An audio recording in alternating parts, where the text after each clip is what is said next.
ጤና ይስጥልን። ይህ አይቤክስ ኒውስ ነው። የአይቤክስ ኒውስ የዕለቱን ዜናዎች አሁን ትሰማላችሁ። ዋና ጉዳይ እናስቀድም። ሙዚቀኛ አንዱዓለም ጎሳ 13 ቀናት በእስር ቤት እንዲቆይ ተወሰነበት። ህወሓት የደብረ ጽዮን ቡድን የመቀሌ ሬዲዮ ጣቢያንና የመቀሌ ከንቲባ ጽሕፈት ቤትን ተቆጣጠረ።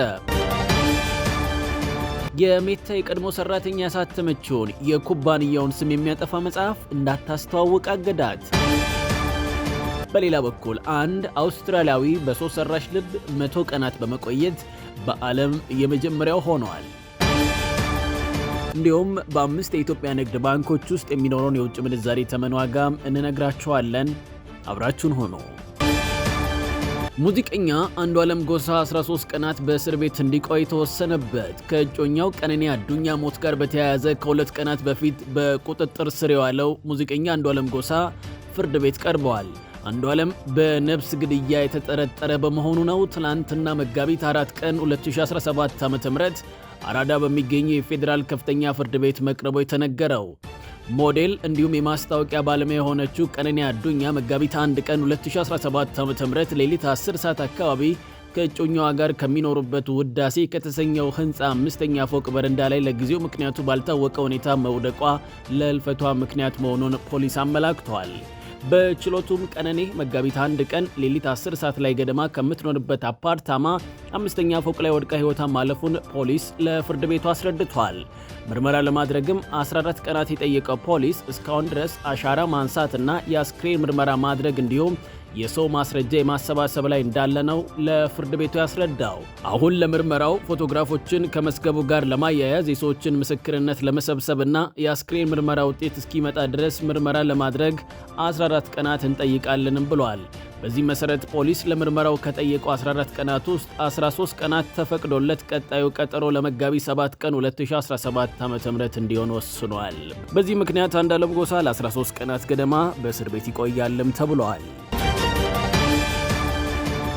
ህወሓት የደብረ ጽዮን ቡድን የመቀሌ ሬዲዮ ጣቢያንና የመቀሌ ከንቲባ ጽሕፈት ቤትን ተቆጣጠረ። በሌላ በኩል አቶ ጌታቸው በትግራይ መፈንቅለ መንግስት እየተካሄደ ነው አሉ። ከ100 ቀናት በላይ በዝግ የቆየው የመቀሌ ከተማ አስተዳደር ከንቲባ ጽሕፈት ቤት በዶክተር ደብረጽዮን ገብረ ሚካኤል በሚመራው የህወሓት ቡድን በተሾሙት ከንቲባ ቁጥጥር ስር ውሏል። በዶክተር ደብረጽዮን ገብረ ሚካኤል ሊቀመንበርነት በሚመራው የህወሓት ቡድን በኩል ታጭተው በከተማዋ ምክር ቤት የተሾሙት ዶክተር ረድኤ በርሄ ትላንትና ሐሙስ መጋቢት 4 ቀን 2017 ዓ.ም በከንቲባ ጽሕፈት ቤት ውስጥ ገብተው ሥራ መጀመራቸውን ይፋ አድርገዋል። ወደ ጽሕፈት ቤቱ የገባ ነው በሰላማዊ መንገድ ነው ያሉት ዶክተር ረድኤ የከንቲባውን ጽሕፈት ቤት ሲጠብቁ የነበሩ የከተማዋ አይደር ክፍለ ከተማ ፖሊሶች በቦታው መቆየታቸው ትክክል እንዳልሆነ አምነው በመነሳታቸው ነው የገባ ነው ሲሉ አስረድተዋል። ከ100 ቀናት በላይ ተዘግቶ በቆየው ጽሕፈት ቤቱ ህዝባዊ አገልግሎቶችን መስጠት እንደሚጀምሩም ዶክተር ረድኤ ገልጸዋል። በተመሳሳይ የመቀሌ 104.4 ኤፍኤም ሬዲዮ ጣቢያ በዶክተር ረድኤ በርሄ በተሾሙት አቶ ዘመንፈስ ቅዱስ ፍስሐ እና የከተማ አመራሮች ቁጥጥር ስር መዋሉ ተገልጿል። የሬዲዮ ጣቢያውን በታጣቂዎች ታጅበው እንደተቆጣጠሩት አንድ የጣቢያው ሰራተኛ ለቪኦኤ ሬዲዮ አስታውቋል። የትግራይ ክልል ጊዜያዊ አስተዳደር ፕሬዝዳንት አቶ ጌታቸው ረዳ በበኩላቸው መፈንቅለ መንግስት እየተፈጸመ ነው ብለዋል።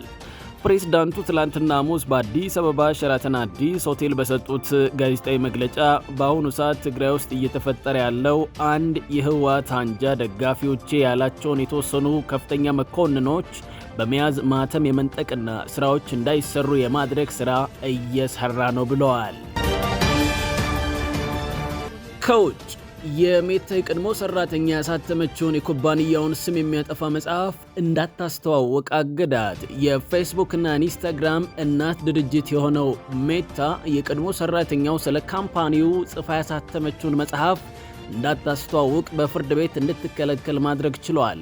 ግዴለሽ ሰዎች የተባለውን መጽሐፏን ያሳተመችው የሜታ የቀድሞ የዓለም አቀፍ የህዝብ ፖሊሲ ዳይሬክተር የነበረችው ሳራ ዊሊያምስ ስትሆን ሜታ ለፍርድ ቤት ባቀረበው አስቸኳይ ቅሬታ ምክንያት ደራሲዋ መጽሐፉን ማስተዋወቅና ድጋሚ ማሳተም ተከልክላለች።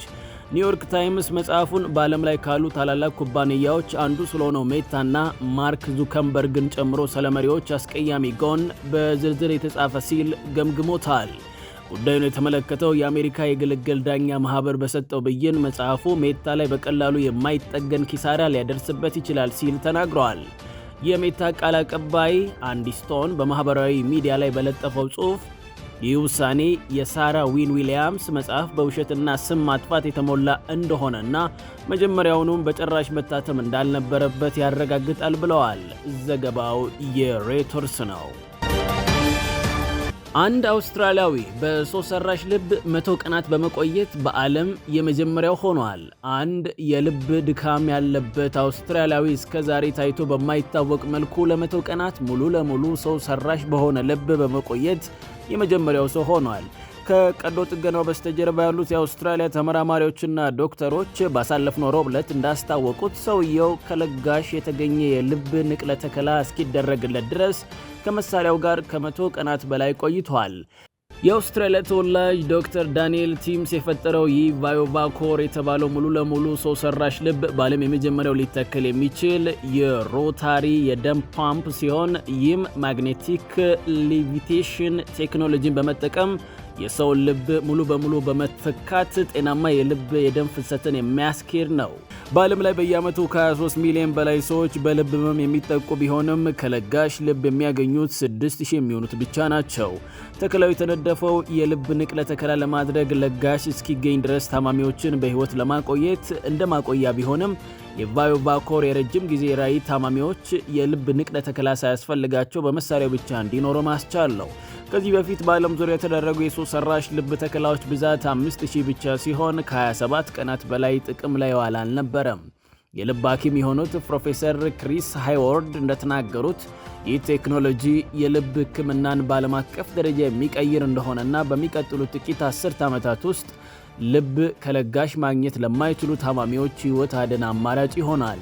የኩዊንስላንድ ዩኒቨርሲቲ ፕሮፌሰር ዴቪድ ኩልኩሁን በበኩላቸው የቫዮቫኮር ትልቅ የቴክኖሎጂ እርምጃ ቢሆንም ከ100 ቀናት ብዙ ለበለጠ ጊዜ መስራት እንደማይቻልና ከ10 ዓመታት በላይ የሚሰራውን የለጋሽ ልብ ለመተካት ብዙ እንደሚቀረው ተናግረዋል። ዘገባው የዘጋርዲያን ነው። ክቡራትና ክቡራን ዛሬ በ5 የኢትዮጵያ ንግድ ባንኮች ውስጥ የሚኖረን የውጭ ምንዛሬ ተመን ዋጋ እንንገራችሁ። ከኢትዮጵያ ንግድ ባንክ እንጀምራለን። በኢትዮጵያ ንግድ ባንክ 1 አሜሪካን ዶላር በ124 ብር ከ0086 ሳንቲም ይገዛል። በ126 ብር 4888 ሳንቲም ይሸጣል። ፓውንድ በ152 ብር 3866 ሳንቲም ይገዛል። በ158 ብር 3892 ሳንቲም ይሸጣል። ዩሮ በ128 ብር 3365 ሳንቲም ይገዛል። በ130 ብር 9032 ሳንቲም ይሸጣል። አቢሲኒያ ባንክ በአቢሲኒያ ባንክ 1 አሜሪካን ዶላር በ128 ብር ከ009 ሳንቲም ይገዛል። በ130 ብር 5609 ሳንቲም ይሸጣል። ፓውንድ በ156 ብር 3609 ሳንቲም ይገዛል። በ159 ብር 4881 ሳንቲም ይሸጣል። ዩሮ በ136 ብር 1868 ሳንቲም ይገዛል። በ138 ብር 9105 ሳንቲም ይሸጣል። ዳሽን ባንክ በዳሽን ባንክ 1 አሜሪካን ዶላር በ128 ብር 1011 ሳንቲም ይገዛል። በ130 ብር 6631 ሳንቲም ይሸጣል። ፓውንድ በ157 ብር 4839 ሳንቲም ይገዛል። በ160 ብር 6336 ሳንቲም ይሸጣል። ዩሮ በ137 ብር 0682 ሳንቲም ይገዛል። በ139 ብር 8095 ሳንቲም ይሸጣል። ኦሮሚያ ባንክ በኦሮሚያ ባንክ 1 አሜሪካን ዶላር በ128 ብር 0994 ሳንቲም ይገዛል። በ130 ብር 6614 ሳንቲም ይሸጣል።